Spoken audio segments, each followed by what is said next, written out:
Rima Hassan exhorte la France à changer de ton vis-à-vis de l'Algérie. On écoute Madame Hassan. Le rapport à l'Algérie comme celui au continent africain doit changer de ton et de posture. Les cas de Boualem Sansal, de Christophe Glaise, mais plus encore celui des militants algériens dont personne ne se préoccupe ici, doivent nous interpeller non pas sur fond d'humiliation et d'ingérence, mais dans une volonté réelle et désintéressée de faire respecter la dignité humaine.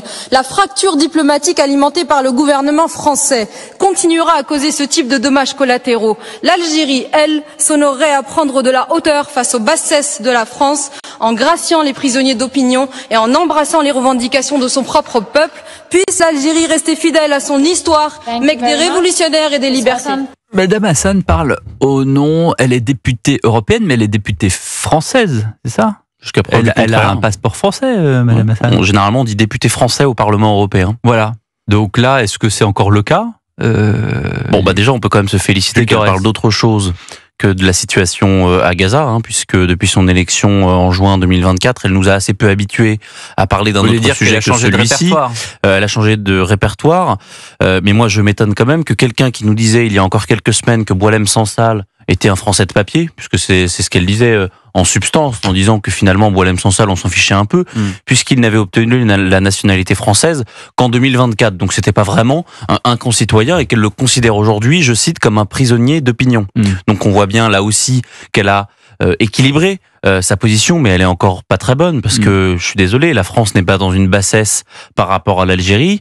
Il y a qu'un régime dans ce conflit qui oppose la France à l'Algérie, qui est un régime de voyous, qui se comporte comme un régime voyou, un État voyou. C'est le régime algérien. C'est le régime algérien qui détient Boualem Sansal depuis le 16 novembre dernier. C'est le régime algérien qui a dans ses geôles le journaliste Christophe Glaise. D'ailleurs, je m'étonne quand même que c'est plutôt un journaliste qui a un attachement à la gauche, qui ne le cachait pas.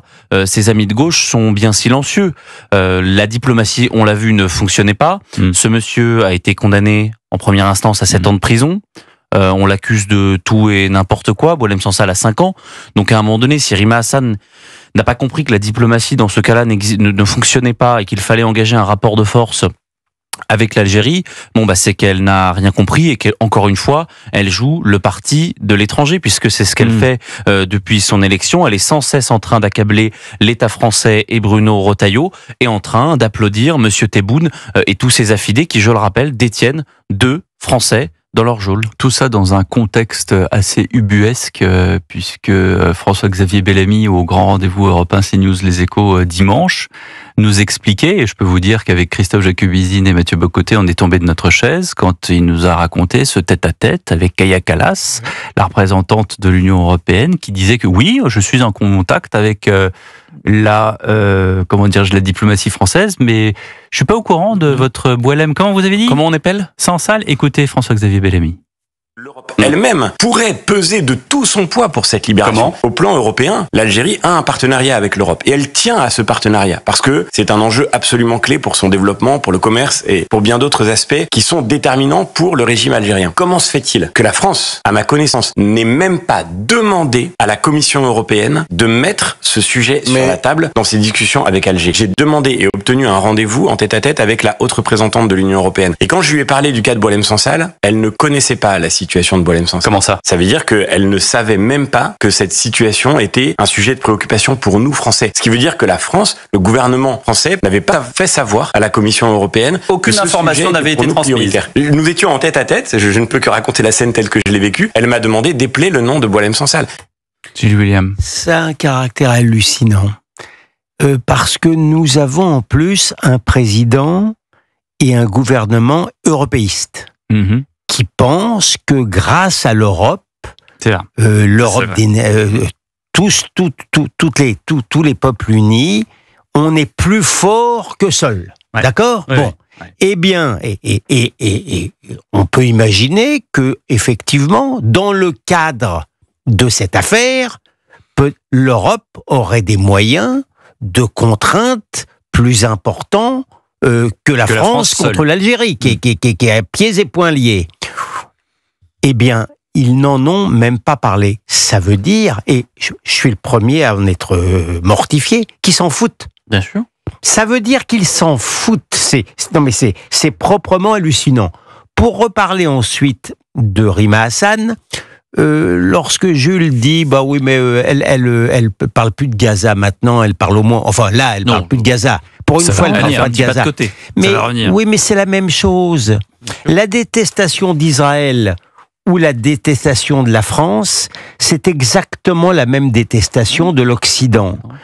Faire allégeance au Hamas ou faire allégeance à la dictature algérienne, c'est faire allégeance à la radicalité islamique ou islamiste, anti-française et antisémite.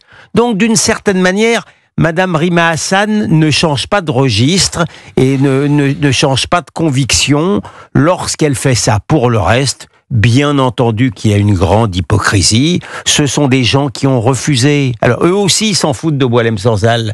Ils le détestent en vérité, Boualem Sansal, parce qu'il est français et fier de l'être, même s'il aime son pays, l'Algérie. Ils comprennent même pas. Parce qu'ils comprennent même pas comment on peut faire les deux. Donc, en réalité, là, il y a une petite part d'hypocrisie maintenant, parce qu'ils ont voté contre. Ils ont voté contre la libération de Boualem Sansal. À l'Assemblée, ils étaient 3 ou 4 sur 700. Mais voilà. Pardon de le dire. À l'Assemblée ensuite. Pardon de le dire. Moi, je connais la France insoumise, je connais le parti antisémite qui considère que l'Algérie, c'est la Mecque des libertés, mais j'en veux encore plus à mon gouvernement, qui ne fait toujours rien, qui continue à être une sorte de gouvernement reptile, c'est-à-dire qui rampe devant une dictature algérienne et qui n'en parle même plus. Ils n'en sont même plus à faire des promesses. Ça a quelque chose de totalement ubuesque, effectivement. Non, c'est vrai. C'est sans doute le plus énervant quand on regarde de près. En réalité, Rima Hassan, elle n'a pas vraiment de pouvoir là-dessus et voilà. Ses prises de parole ne nous étonnent pas. En revanche, la France doit arrêter la diplomatie de la carpette et de la capitulation. Quand François-Xavier Bellamy, c'est très intéressant, nous dit que la plupart des exportations de l'Algérie, 50% des exportations de l'Algérie, c'est via l'Union européenne. Bah, on en a en fait des leviers. On a beaucoup parlé des leviers diplomatiques qu'on a, des leviers migratoires, des leviers économiques. Je peux vous dire que si vous fermez du jour au lendemain Western Union entre la France et l'Algérie, croyez-moi, ça va faire du boucan. Quand on va demander à l'Union européenne d'arrêter d'acheter des hydrocarbures, alors oui, ça va peut-être nous embêter un petit peu, mais pour libérer de Français, moi je suis prêt à consentir à tout cela. Quand on dit qu'il faudrait augmenter les tarifs douaniers pour l'Algérie, c'est aussi un des leviers que le Quai d'Orsay pourrait appliquer. Je vous rappelle que la riposte graduée, on n'a fait qu'une seule chose pour l'instant, c'est geler quelques visas pour les hiérarques algériens et arrêter certains passeports diplomatiques. On n'a rien fait pour l'instant. Donc moi je veux bien qu'il y ait les macronistes qui nous disent arrêtez, c'est dangereux ce que vous dites, on est dans la diplomatie, la diplomatie ça se règle en coulisses. Bon, de fait, Boualem Sansal va peut-être mourir en prison. Donc moi, le temps de la diplomatie, j'ai pas le temps, et Boualem Sansal encore moins. En vérité, il y a une autre peur. Il y a une autre peur. C'est la peur des banlieues. De la même manière qu'une bonne partie... Comme à la marche contre l'antisémitisme. Vous me l'enlevez de la bouche. C'est la même peur. C'est exactement la même peur. Il y a de nombreux Algériens en Algérie qui détestent Boualem Sansal. Il y en a, à mon avis, à peu près la même proportion en France.